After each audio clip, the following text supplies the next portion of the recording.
Welcome back. সবাইকে ডাটম স্কুলের পক্ষ থেকে স্বাগতম। আজ আমরা শিখব কিভাবে একটা ইফের মধ্যে আরেকটা ইফ ব্যবহার করা যায়, যেটাকে আমরা বলে থাকি নেস্টেড ইফ।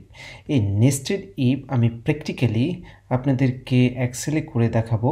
নেস্টেড ইফ বলতে আসলে কি বোঝাতে চেয়েছি সেটি বোঝানোর জন্য আমি এখানে একটা স্টেটমেন্ট নিয়েছি এবং এখানে দেখা যাচ্ছে যে আমি একটা ইফের মধ্যে আমি আরেকটি ইফ ব্যবহার করেছি, সেজন্য আমরা বলতে পারি এটা হচ্ছে একটা নেস্টেড ইফ। এবং এই স্টেটমেন্টটি আমি ব্যবহার করে ওয়েদারকে আমি ক্যাটাগরাইজ করেছি। সো আমি সেটা এক্সেলে কিভাবে করেছি আমি সরাসরি সেটা আপনাদেরকে এক্সেলে দেখাতে চাচ্ছি। চলুন তাহলে আমরা সেটা দেখি। আমি এখানে ওয়েদারকে এই তিনটি কন্ডিশনের উপর ভিত্তি করে ক্যাটাগরাইজ করব। দেন নেস্টেড ইফ ব্যবহার করে এই ডেটা সেটের যে সি কলামটি রয়েছে আমরা সেটি বের করব।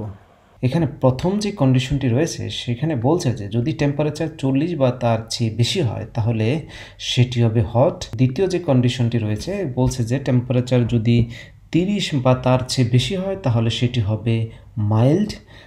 আর লাস্টে যে কন্ডিশনটি সেখানে বলছে যে টেম্পারেচার যদি 30-এর কম হয় তাহলে সেটি হবে কোল্ড।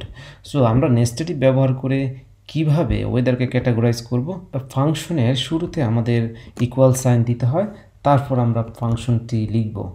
যেমন এখানে আমরা ইফ ফাংশনটি নেব, তারপরে যে এখানে সিনট্যাক্স দেখতে পাচ্ছি সেখানে তিনটা সিনট্যাক্স রয়েছে। প্রথমটি হচ্ছে লজিক্যাল টেস্ট।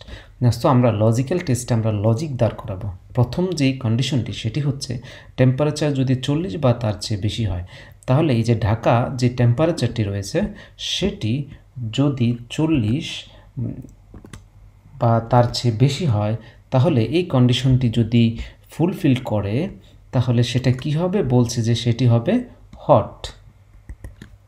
তো আমরা তাহলে লিখে দিই সেটি হচ্ছে হট। দেন দ্বিতীয় যে কন্ডিশনটি রয়েছে এখানে বলছে যে টেম্পারেচার যদি 30 বা তার চেয়ে বেশি হয় তাহলে সেটি হবে মাইল্ড। আর লাস্ট যে কন্ডিশন সেটি হচ্ছে 30-এর কম হলে সেটি হচ্ছে কোল্ড। সো এইখানে আমরা আরেকটা ইফ কন্ডিশন নিতে পারি এবং বলতে পারি যে আমাদের এই টেম্পারেচারটা যদি 30 বা তার চেয়ে বেশি হয় তাহলে সেটি হবে আমাদের মাইল্ড, আদারওয়াইজ হবে সেটি কোল্ড, অর্থাৎ তার চেয়ে কম হলে সেটি হবে কোল্ড। এই স্টেটমেন্টের মধ্যে আমরা টোটাল দুটি ইফ স্টেটমেন্ট নিয়েছি। সো সেই জন্য আমরা এখানে দুটি প্যারেন্থেসিস ইউজ করব। প্রথম প্যারেন্থেসিসটি হচ্ছে আমাদের দ্বিতীয় ইফ স্টেটমেন্টের জন্য এবং নেক্সট যে প্যারেন্থেসিসটি এখন নিচ্ছি সেটি হচ্ছে আমাদের প্রথম ইফ স্টেটমেন্টের জন্য। সো আমাদের তাহলে এই স্টেটমেন্টটি কমপ্লিট হয়ে গেল। এখন যদি আমি এন্টার দিই তাহলে আমি রেজাল্ট পেয়ে যাব। যেমন এখানে পেয়ে গেলাম হট। দেন আমি দেখি অন্যান্য সেলগুলো, যেমন এখানে দেখা যাচ্ছে যে অন্যান্য সেলগুলো রেজাল্ট চলে এসেছে। আমরা যদি এখন দেখি যে আমাদের রেজাল্ট আসলে ঠিক আছে কিনা, এবং এখানে দেখি 35 সেটি এখানে দেখা যাচ্ছে যে মাইল্ড। দেখি এখানে কন্ডিশনটি ঠিক আছে কিনা, এখানে দেখা যাচ্ছে যে মাইল্ড। টেম্পারেচার যদি 30 বা তার চেয়ে বেশি হয় তাহলে সেটি হচ্ছে মাইল্ড, এবং দেখা যাচ্ছে 30 বা তার চেয়ে বেশি সেটি এখানে মাইল্ড শো করেছে। যেমন এই যে কুমিল্লা এবং বগুড়া।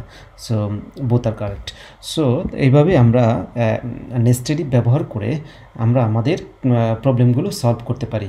আশা করি আপনাদের ভিডিওটি ভালো লেগেছে। যদি ভিডিওটি আপনাদের একটুও উপকার করে থাকে তাহলে প্লিজ এই চ্যানেলকে সাবস্ক্রাইব করবেন এবং আমাদের পাশে থাকবেন। আশা করি আমরা আরও নতুন নতুন ভিডিও নিয়ে আপনাদের সামনে হাজির হব।